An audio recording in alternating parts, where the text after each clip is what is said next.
여러분, 오늘은 창세기 이제 마지막입니다. 참 오랫동안 창세기를 나누었는데 오늘 마지막이 되겠습니다. 창세기의 결론이 되겠습니다. 창세기의 결론이기도 하고 우리 인생의 결론이기도 합니다. 여러분, 우리의 인생은 일어서야 합니다. 그리고 앞으로 나아가야 합니다. 그런데 뭔가에 의해 우리가 잡혀 있는 거죠.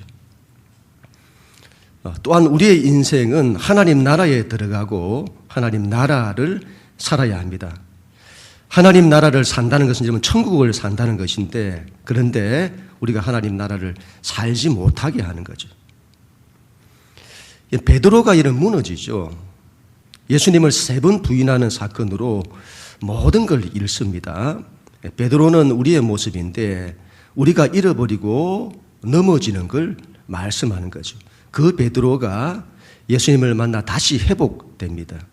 그게 요한복음 마지막 이야기인데 오늘 창세기 마지막도 똑같습니다. 우리가 다시 일어서는 그 이야기다, 그 말이죠. 오늘 말씀 15절부터 17절 말씀인데 우리 하나님 말씀 같이 읽습니다. 시작.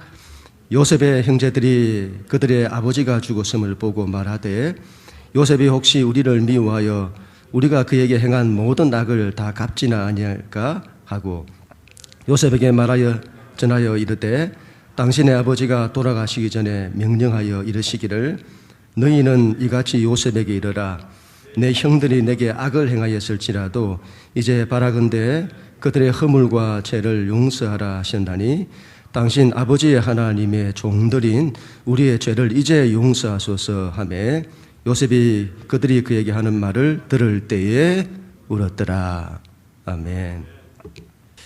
아버지 야곱이 이제 죽고 난 이후에 그 형제들 사이에서 불안과 두려움이 일어났던 것 같아요.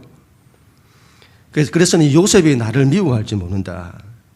요셉이 우리가 행한 일에 대해서 보복할지 모른다. 그런 마음을 가지는 거죠. 그동안은 아버지가 큰 버팀목이 되어줬습니다. 그런데 아버지가 돌아가신 거죠. 아버지를 그토록 사랑했던 요셉이었습니다. 그래서 지금까지는 아버지 때문에 우리에게 해코지 안 했다고 여기는 거죠. 그런데 그 아버지가 돌아가셨으니 요셉이 우리를 사랑할 리가 없는 거죠. 우리가 요셉에게 어떻게 했는데 그런 우리를 사랑할 리도 없고 우리에게 은혜 베풀 일도 없는 겁니다. 방패막이 여러분 없어진 거죠. 이제 아버지가 없으니 요셉이 우리에게 보복할지 모른다고 여긴 겁니다. 이 말은 이 형제들이 죄의식에 시달리고 있다는 것인데 이런 토스토예브스키의 죄와 벌이라는 그 책에 보면 주인공이 죄의식에 시달리잖아요.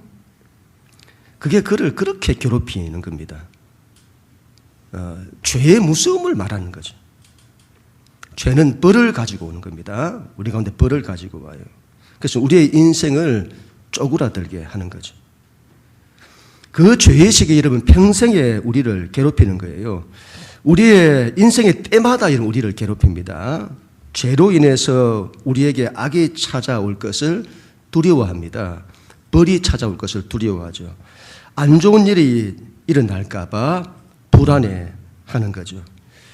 인생에서 인생 살다가 무슨 안 좋은 일을 만나게 되면 그 모든 것이 그 죄에 대한 심판, 벌이라고 이해를 하게 됩니다.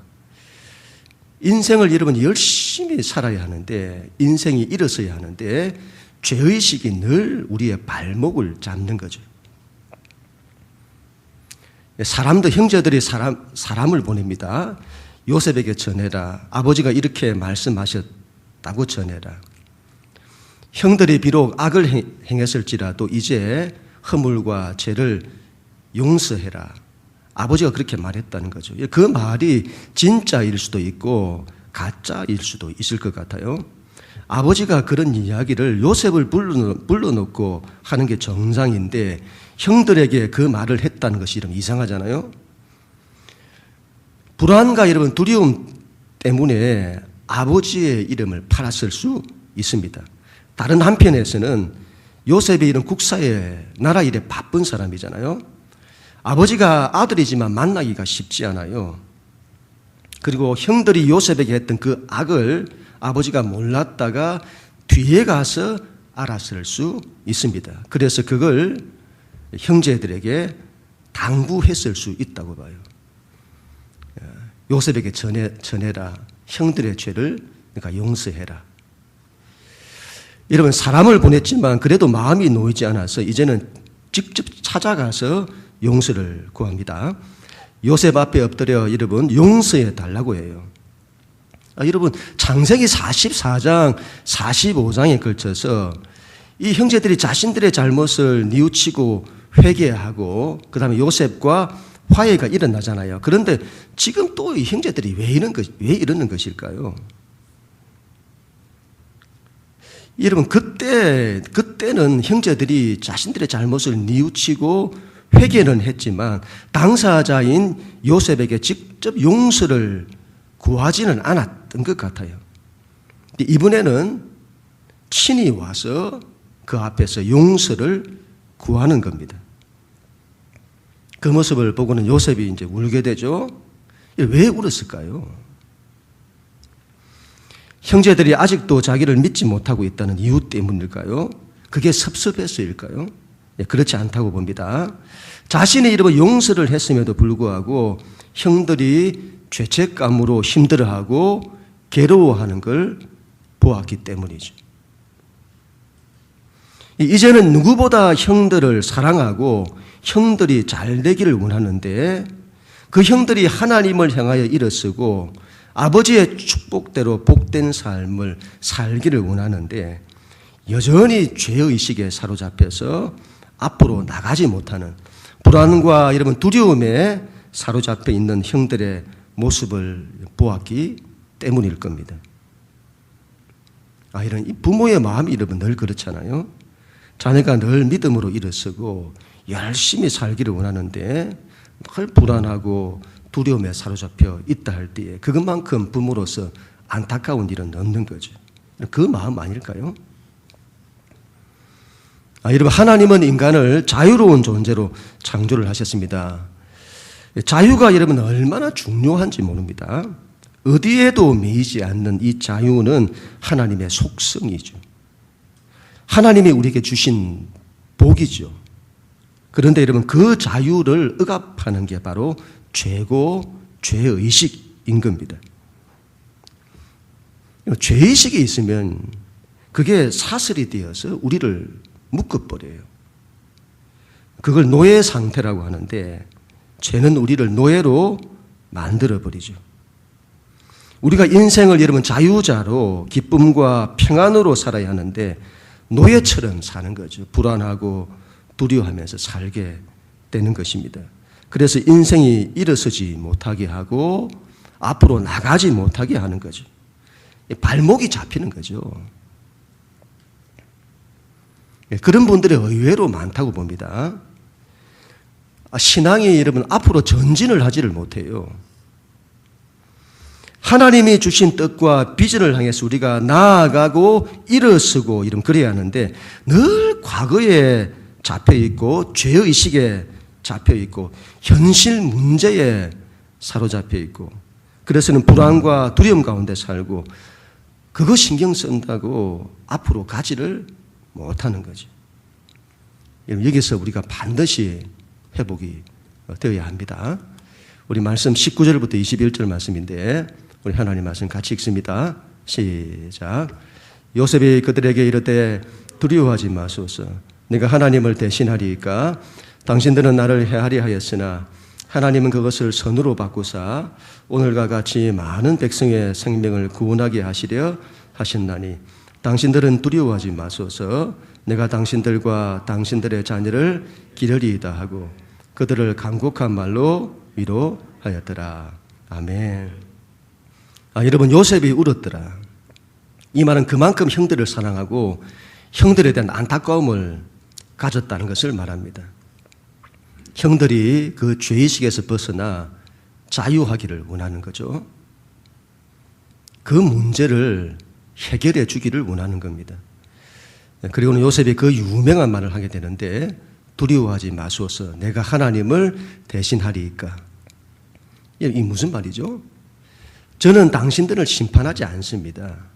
심판권은 하나님께 있습니다. 그런 말이죠. 심판권은 하나님께 있는 거죠. 세상을 보세요. 여러분, 세상에서도 누군가가 큰 죄를 지으면 내가 심판하지 않아요. 공적인 법의 심판에 맡기는 겁니다. 그건 하나님께서 세상의 질서를 위해서 주신 은혜라고 보는데, 믿는 우리로 하면 그 심판권을 하나님께 맡기는 거죠. 성경은 이걸 분명히 말합니다. 심판권은 하나님께 있다. 그래서 여러분, 그 심판권을 내가 행사하면 그건 월권이 되는 겁니다. 하나님의 권한을 내가 침범하는 거죠. 하나님이 없는 사람은 본인이 원수를 갚아야 한다고 생각을 하죠. 그런데 믿는 자도 그런 마음을 가질 때가 많은데, 그 마음을 이해는 되나 그건 불신앙적인 것임을 우리가 반드시 기억을 해야 되겠습니다. 심판권을 우리에게 주신 적이 없습니다. 그리고 심판권을 우리에게 주시지 않는 것이 은혜인 거죠. 우리를 위해서 그렇게 하시는 겁니다. 우리가 심판권을 가지면 그걸로 더 큰 악을 만들어내기 때문이죠. 자신에게도 악을 행하게 되고, 그리고 타인에게도 악을 행하게 되고, 그리고 그걸로 더 큰 악들을 만들어내게 되는 것이죠. 그리고 여러분, 이렇게 말합니다. 당신들은 나를 헤아려 하였으나, 당신들은 나를 헤아려 하였으나. 요셉은 형제들이 범한 죄를 여러분 분명히 합니다. 여러분, 죄는 여러분 허지부지 넘어가는 것이 아니죠. 죄는 여러분 분명히 해야 합니다. 형제들이 얼마나 여러분 큰 죄를 지었는지를 분명히 하잖아요. 내게 악을 행하였으나, 그것 때문에 자신이 얼마나 큰 고난을 겪었는지를 말하는 거죠. 이건 여러분 분명한 거죠.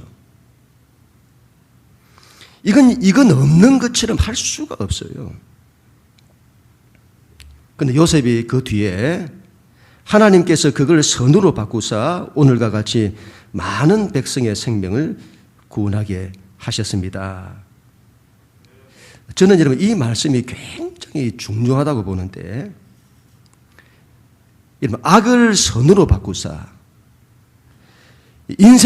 우리의 인생의 어둠을 빛으로 바꾸사, 인생의 혼돈을 질서로 바꾸사, 우리의 고난을 축복으로 바꾸사, 우리의 인생을 역전시키시는 하나님이시다.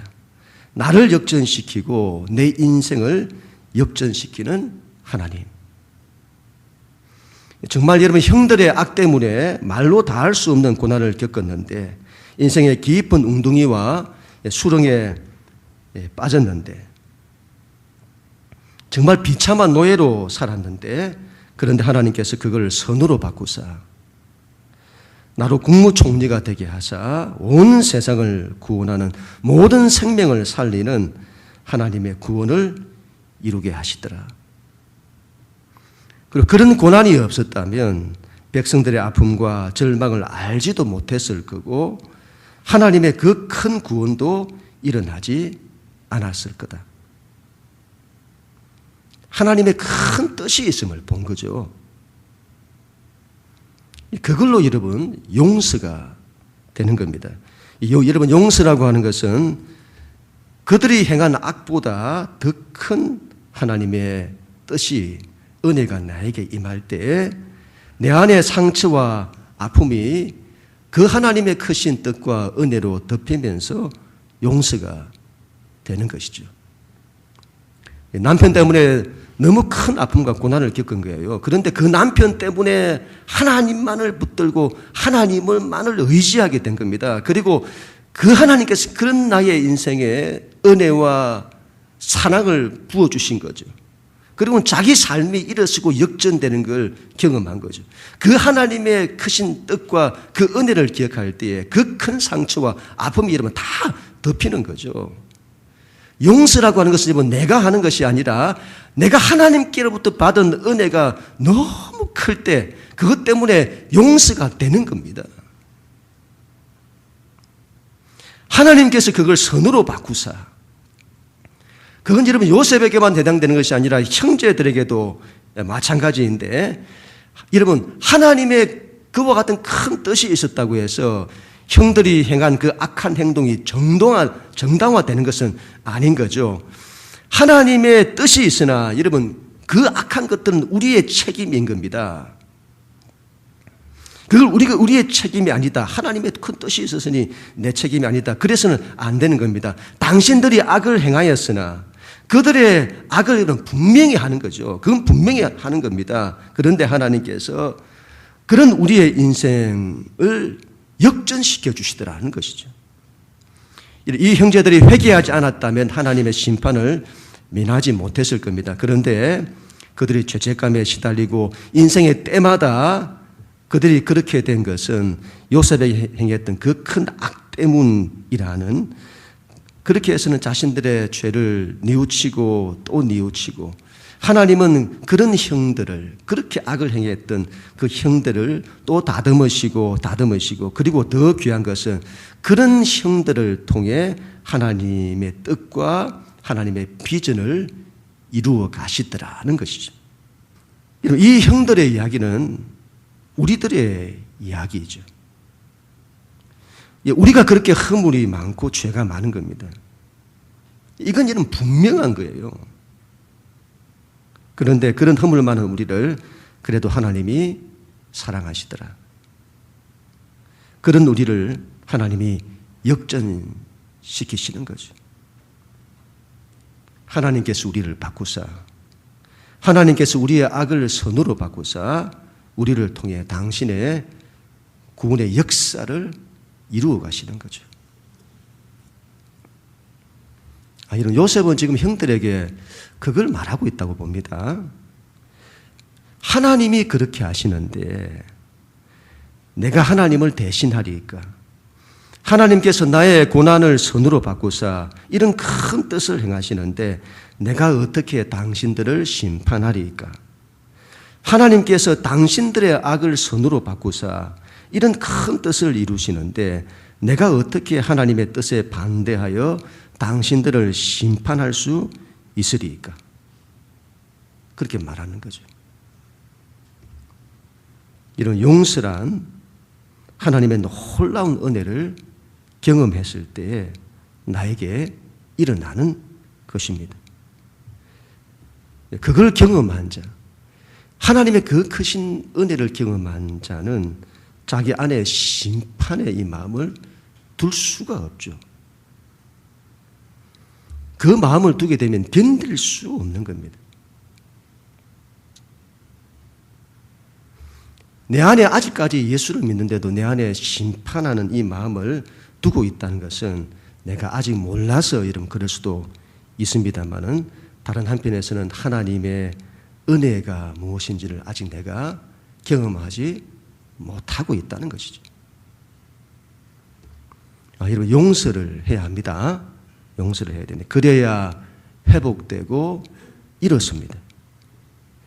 이게 이런 창세기의 결론이다 이 말이죠. 근데 여러분 이게 잘 안 돼요.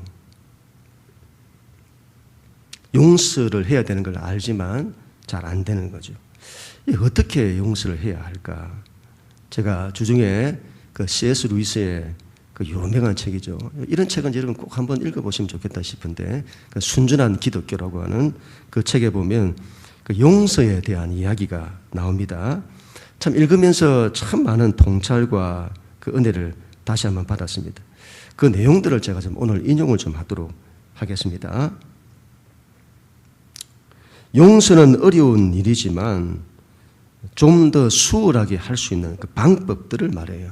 첫 번째, 큰 용서부터 시작하기보다는 내 삶의 작은 부분에서부터 용서를 시작해야 한다는 것이죠. 가장 가까운 내 가족에서부터, 내 부모로부터 받은 이런저런 상처에서부터 용서를 시작해야 한다는 것입니다. 주중에 여러분 제 신학교 동기 한 분 목사님이 단톡방에 이런 글을 본인을 고백을 했어요. 어릴 때 늘 아버지가 늘 순종을 강요하고 그렇게 하지 않으면 그렇게 폭행을 하셨대요. 그게 그렇게 싫었는데 그렇게 싫어하면서도 자신이 그렇게 닮아가고 있더라는 거죠. 아버지와 똑같이. 그래서는 용서하기를 원한다는 거죠. 그렇게 여러분 하나씩 우리의 삶에 내 가까운 사람부터 하나씩 용서를 시작하는 겁니다. 두 번째로는 용서를 넘어서는 사랑으로 가야 한다. 여러분 용서하기도 쉽지 않은데 그 사람을 사랑하라고 하는 것은 더욱 쉽지가 않습니다. 그러나 사랑해야 한다. 하나님이 우리를 그렇게 하시기 때문이다. 정말 여러분 우리는 하나님이 용서하기 쉽지 않은 존재가 나인 겁니다. 그런데 그런 나를 용서하시는 거죠. 그리고 그 용서를 넘어서 그 하나님이 나를 사랑하시는 겁니다. 하나님이 우리를 용서만 하시고 사랑하지 않는다면, 내가 죄에 대해서 용서는 받았는데 하나님이 나를 사랑하지 않는다면 나는 죄의 용서를 받고 나는 어디로 가야 할까요? 하나님이 나를 사랑하지 않는다면. 그 사람이 여러분 호감이 가서 사랑하는 것이 아닙니다. 여러분 그 사람에게 악한 것이 있는데 그걸 아닌 것처럼 여기라는 것도 아니다 이 말이죠. 악한 것은 미워해야 되죠. 그러나 여러분 루이스가 이렇게 말합니다. 자기에게 하는 것처럼 해라. 자기가 자기의 악을 미워할 때에 그 악은 미워하잖아요. 내가 왜 그런 짓을 했을까? 미워하고 고민하는 거죠. 그와 같이 여러분 자기에게 그렇게 하는 것처럼 그 사람이 왜 그런 짓을 저질러야 했을까? 그걸 안타까워하면서 자기에게 하는 것처럼, 그림에도 불구하고 자기가 큰 잘못을 저질렀습니다만 다시 일어서기를 원하는 것처럼 그와 같이 그 사람에 대해서도 할 수만 있다면 언제 어디서든 어떤 식으로든 그 사람이 치유되어 그의 인간다움을 되찾기를 바라라 하는 것이죠. 어떻게 여러분 그 사람의 행위를 미워하면서도 그 사람을 사랑할 수 있냐고 말할지 모르겠습니다. 그런 사람이 단 한 사람 있는데 바로 자기 자신이죠.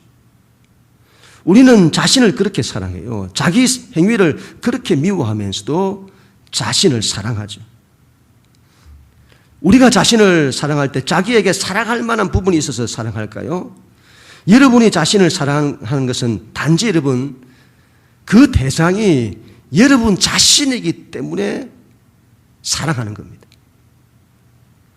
그와 같이 하나님이 우리를 사랑하시는 것도 마찬가지인데 우리에게 사랑할 만한 뭔가가 있어서 근사하고 매력적인 어떤 자질을 내가 가졌기 때문에 우리를 사랑하시는 것이 아니라 다만 나라고 하는 그 존재 때문에 사랑하시는 겁니다. 부모가 자식을 사랑하는 것은 그 자식의 잘남과 못남을 떠나서 그 자식이라는 그 존재 자체 때문인 거죠. 그래서 용서라고 하는 것이 그 사람이 전혀 호감이 가지 않는데 호감을 가지라는 말로 이해를 하면 안 된다는 것입니다. 자신을 여러분 사랑한다고 해서 꼭 자기를 좋아한다는 뜻은 아니잖아요. 자신을 여러분 사랑한다고 하는 것은, 자신을 사랑한다고 하는 것은 잘 되기를 바란다는 뜻과 같은 겁니다. 다른 사람을 사랑한다는 것은 그 사람이 잘 되기를 바라는 그 마음이 사랑하는 마음이라는 거죠. 그런 측면에서 여러분 애정이나 호감을 느끼는 이런 걸 좋아한다 이렇게 말하는데 이 좋아하는 것과 사랑한다는 것은 전혀 다른 겁니다. 여러분 호감이 가지 않아도, 내가 이 사람 좋아하지 않아도 사랑할 수 있다는 거죠. 그 사람이 잘 되기를 원하는 그 마음을 가지는 겁니다. 예, 그런 측면에서 사랑은 의지적인 측면이 강하다고 봅니다. 좋아하지 않아도 사랑할 수 있는 겁니다. 루이스는 이렇게 이제 말하는데 참 많이 공감이 많이 갔는데, 여러분 이런 문제를 우리 참 고민을 많이 하잖아요. 고민하지 말고 이게 안 되면 내가 사랑한다고 치고 행동을 하라는 거죠. 잘 한번 들어보세요. 이게 안 된다 이 말이죠. 그런데 그걸 고민하지 말고 사랑한다고 치고 행동하십시오. 그러면 위대한 비밀을 하나 발견하게 될 건데, 얼마 지나지 않아서 진짜로 그를 사랑하게 될 것입니다. 어떤 사람이 싫어서 자꾸 상처를 주면 점점 더 그가 싫어진대요. 반대로 싫어하는 사람을 잘 대해주면 점점 덜 싫어지게 된다는 거죠.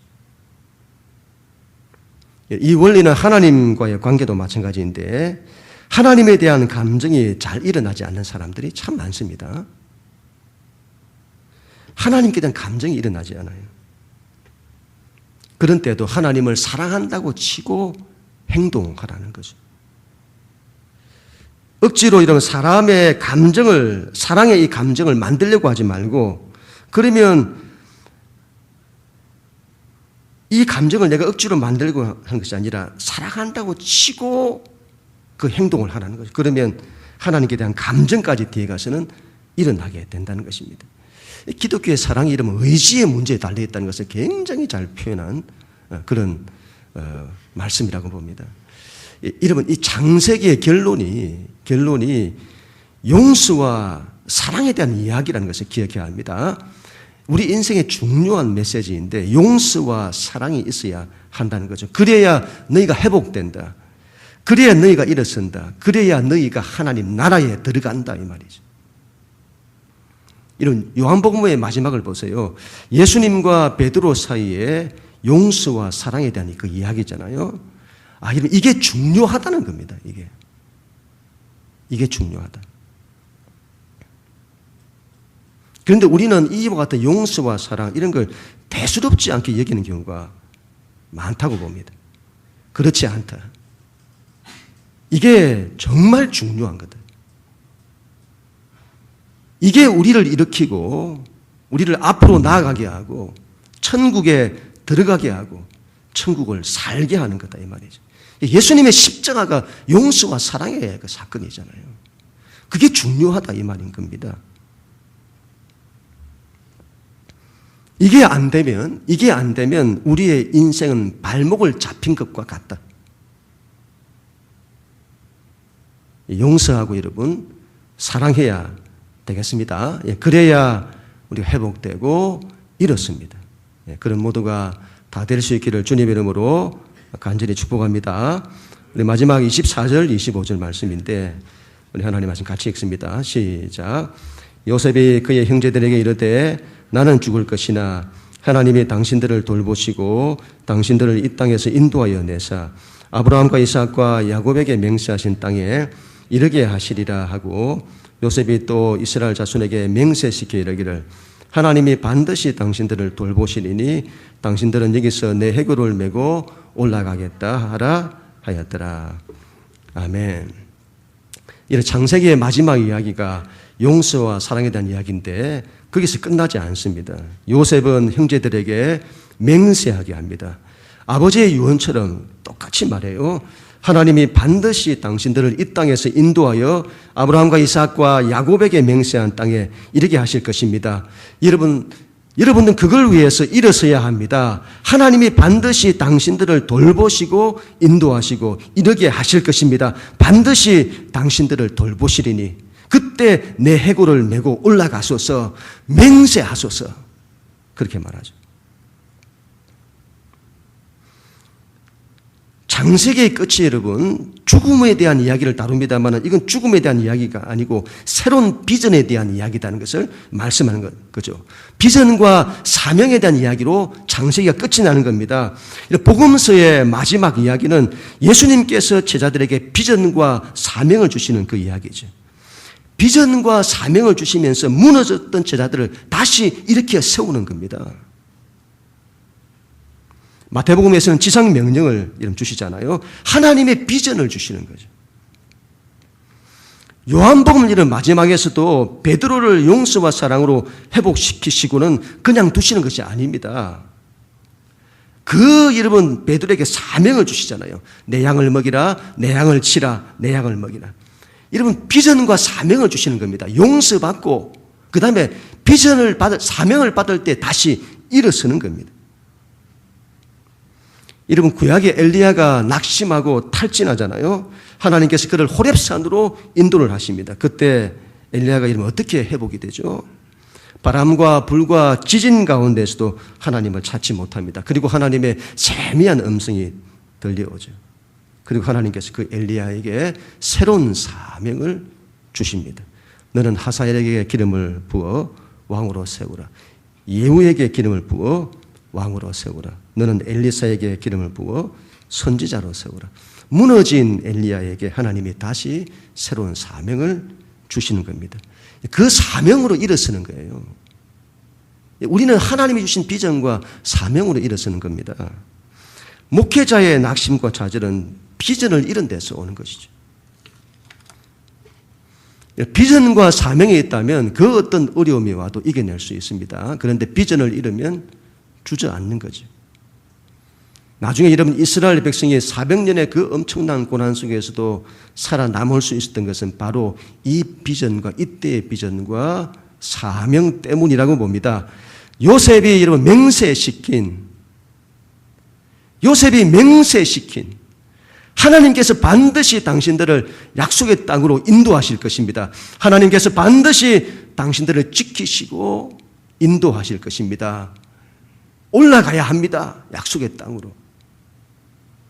하나님을 향하여, 하나님의 약속을 향하여 여러분 올라가야 합니다. 하나님의 비전을 향하여 올라가야 합니다. 그렇게 하겠다고 맹세하소서.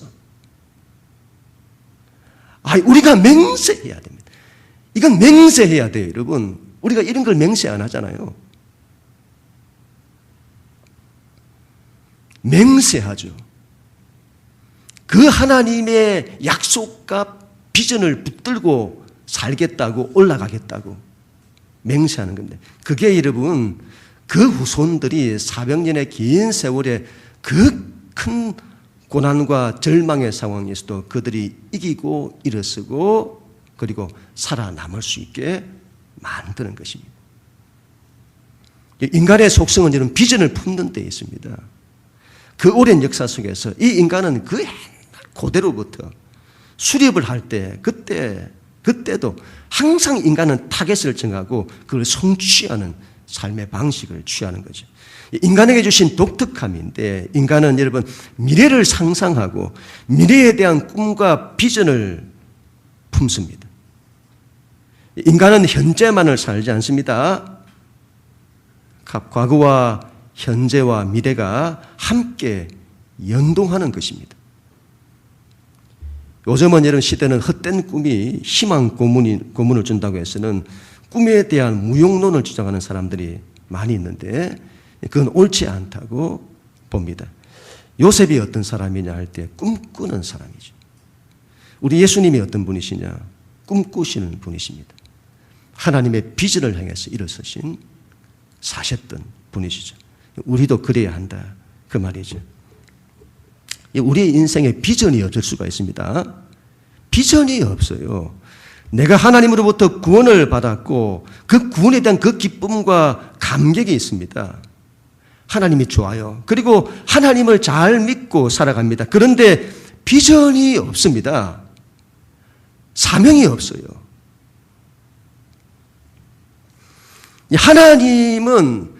우리 하나님은 역사 전체에 대한 하나님의 꿈과 비전을 가지고 계세요. 하나님 안에 꿈과 비전이 있다니까요. 그게 하나님의 속성이고 하나님의 역사를 움직이는 방식이고 우리의 삶의 방식인 겁니다. 우리가 하나님처럼 그래야 한다 이 말이죠. 요셉처럼 예수님처럼 비전과 이런 사명의 사람이 되어야 합니다. 사도행전은 예수님이 주신 그 비전을 이루는 이야기잖아요. 그들이 그걸 맹세하듯이 결단하는 겁니다. 그걸 위해 살겠다고. 예수님이 이제 안 계신데 그럼에도 불구하고 그걸 위해 살겠다고 그들이 맹세한 그리고 그 일을 행했던 것이 사도행전인 것입니다. 사도행전의 삶의 방식이 우리의 삶의 방식이다. 이게 창세기의 이런 결론이기도 한 겁니다. 용서와 사랑이 중요한데 이것은 반드시 비전으로 연결되어야 한다. 하나님께서 우리에게 베풀어 주신 그 큰 죄 용서와 십자가의 사랑을 받은 사람은 반드시 하나님의 비전으로 일어서야 한다. 그리고 그 비전은 여러분 하나님 나라에 대한 비전입니다. 아브라함과 이삭과 야곱이 받았던 언약은 전부 하나님 나라에 대한 비전이에요. 예수님의 첫 사역, 첫 설교는 회개하라 하나님의 나라 천국이 가까이 왔느니라. 하나님의 나라죠. 예수님의 산상수훈의 가르침 하나님 나라의 통치 원리인데 하나님 나라에 대한 이야기입니다. 예수님의 모든 비유는 하나님 나라에 대한 비유입니다. 예수님이 죽으시고 부활하시고 승천하시기 전 제자들에게 가르치신 것도 하나님의 나라에 대해서 가르치셨다고 합니다. 사도 바울이 두란노 서원에서 주변에 있는 모든 사람들이 그 두란노에 와서는 사도 바울이 배우는데 그때 사도 바울이 가르쳤던 것도 전부 복음과 하나님의 나라를 가르쳤다. 로마에서 마지막 2년 동안 성경을 가르칠 때에도 그 내용도 전부 하나님 나라와 주 예수 그리스도에 대한 것이었다. 반드시 하나님 나라의 비전과 사명으로 일어서야 합니다.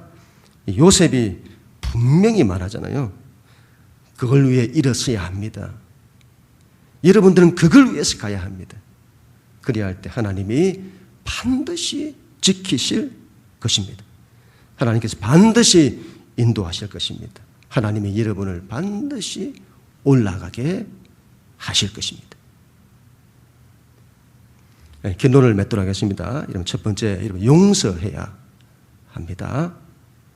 그리고 용서를 받아야 합니다. 그래야 자유합니다. 그래야 인생의 얽매임에서 해방될 수 있습니다. 용서를 넘어서 여러분 사랑해야 합니다. 어떻게 해서라도 그 사람이 잘 되기를 원해야 합니다. 그래야 할 때 모든 관계가 회복될 것입니다. 관계가 회복되면 모든 막힌 것이 뚫리게 될 것입니다. 문이 열리고 길들이 열리게 될 것입니다. 모든 사단의 역사들이 힘을 잃게 될 것입니다. 사단의 역사는 우리가 어디에 매여 있냐? 그 문제를 가지고 끊임없이 우리를 공격하고 넘어뜨리는데 그 모든 것이 힘을 잃게 될 것입니다. 그래서 우리가 삶의 문제에서 자유하게 되는 것이죠. 두 번째로 용서와 사랑은 반드시 비전으로 연결되어야 합니다. 여러분 사명으로 일어서야 합니다. 비전과 사명이 모든 것을 우리가 인생 삶에서 모든 것을 이기게 할 것입니다. 하나님 나라의 비전을 위해 살겠다고 맹세해야 합니다. 그래야 할 때 하나님께서 반드시 우리를 지키실 것입니다. 하나님께서 반드시 우리를 보호하실 것입니다. 반드시 우리를 인도하여 올라가도록 하실 것입니다. 그런 우리의 인생을 통해서 하나님의 비전이 우리를 통해 이루어지는 역사들이 나타나게 될 것입니다. 창세기의 이 마지막 결론이 우리 모두에게도 그대로 이루어지기를 주님의 이름으로 간절히 축원합니다.